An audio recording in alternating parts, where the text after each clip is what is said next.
I think that there's a lot of false understandings of what the church is supposed to be. I think church is supposed to be a place where you can get together and help your community, but that's not necessarily what happens.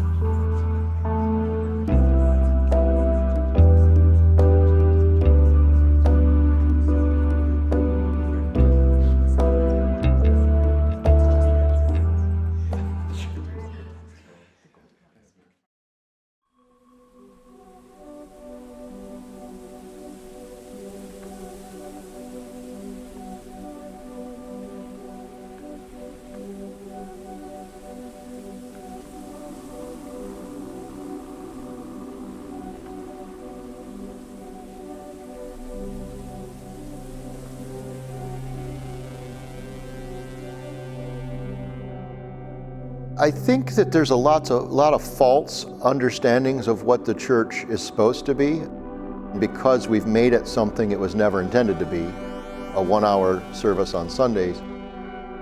People who don't go to church, or maybe people who don't believe in God, tend to think that we're hypocrites, that's a big word, tend to think that we're very judgmental people that are all on the right side of everything that is, political or whatever. And they've only seen that image, maybe the Hollywood image, maybe the social media image of what Christians are. So I think there's a lot of false understandings. But once they actually understand the teachings of Christ, I think there's an openness to really say, well, that makes sense. And the question is always, well, how come we've never seen that anywhere? And I think that goes back to my definition of the church, that we should be really showing what Christians are supposed to be like the other 167 hours of the week, not just 1 hour on Sunday. Church is not necessarily a place, it's a community where you are worshiping God, you are learning, you are actively seeking Him out, and you also do His work outside of the building. You volunteer for things like soup centers, you go on trips to areas like the Dominican Republic, Mexico, and you help people there who are in need, and you minister to them, and you show that you are there to help people in your actions. And you don't just say that you're a Christian, but you show it through your spirit and your integrity. The current church that I go to, they don't do anything for the community. They don't do any mission work. They don't do any volunteer, hardly. There's one group that I'm involved in that they'll do stuff for the local homeless shelter. They'll do diaper drives. They'll make gift bags for different holidays for the kids and stuff, but they don't open their doors to the community. People don't go out and lift a finger for the community. They don't bring people in hardly. Like, I can think of 3 times ever, and it's been that one group. They seem to not care beyond their own congregation a lot, and that's really sad to me, because I think like the least important thing about church is the building. If there was churches that didn't have buildings and just went out and helped the community, I think that would be more ideal than a church that just keeps themselves locked up and only focuses on themselves. People will invest in what they really believe in and what they really see making a difference. It doesn't matter what that is. And if what you train people to do is come, sit, listen, and leave every Sunday, that's about what they'll give you. And then when you start asking for more, people don't typically have time for that. So if we can really communicate that, and as you said, implement a plan that shows them that being the church is something they do all week, every day, then people will rise to that occasion. But if all you ask is for them to come, sit, listen, and leave, they'll be happy to do that till Jesus comes back. I think the church falls short in people being raised in the church, but not being raised through Christ.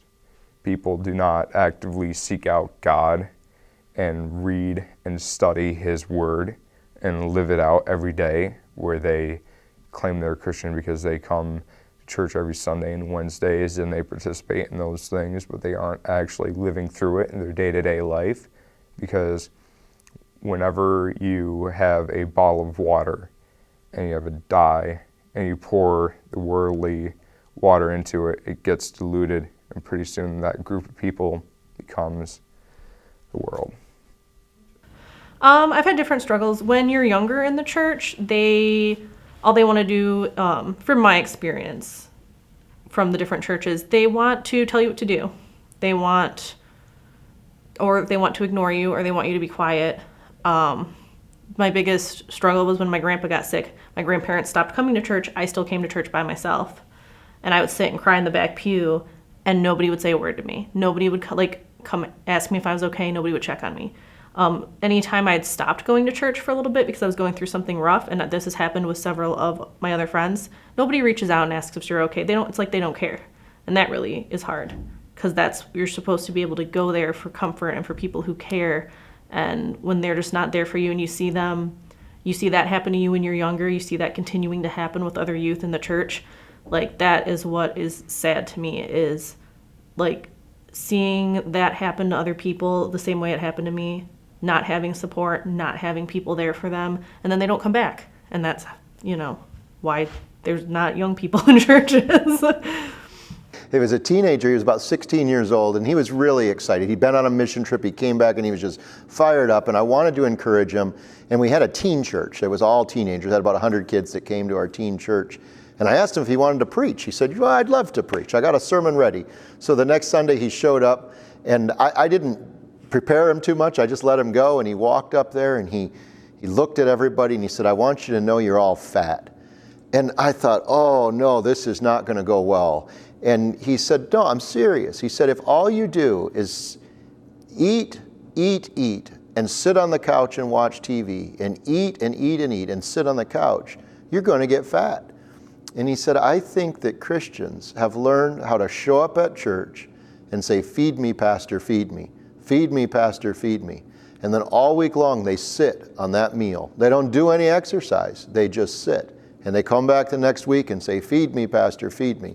And he said, we are fat Christians, and we need to get out and exercise. And I thought, man, for a 16-year-old kid, he had a perspective on that has really stuck with me. So, a lot of the problems now in our youth is people are forced to go to church by their family members. They aren't actively seeking that out. I recently changed churches because I'm actively seeking it out. I'm seeking out a church that loves God and worships Him, and actively seeks out what His Word says to do, and has numerous projects and a great youth program to grow their church and to show their love and care for the community.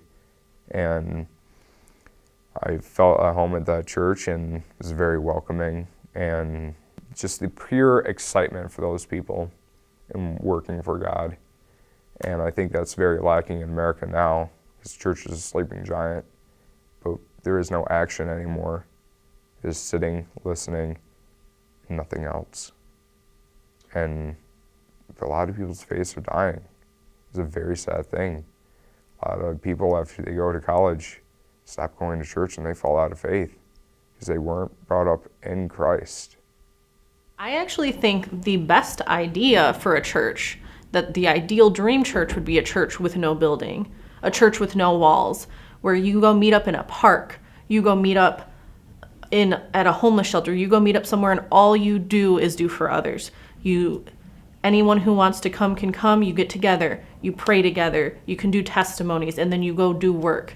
You pick up trash, you feed the homeless, see what other people need to be done. You meet in people's houses and have lunch. I think that would be the perfect vision of a church, much more than just a building where people sit down because they think that's how they're going to get into heaven.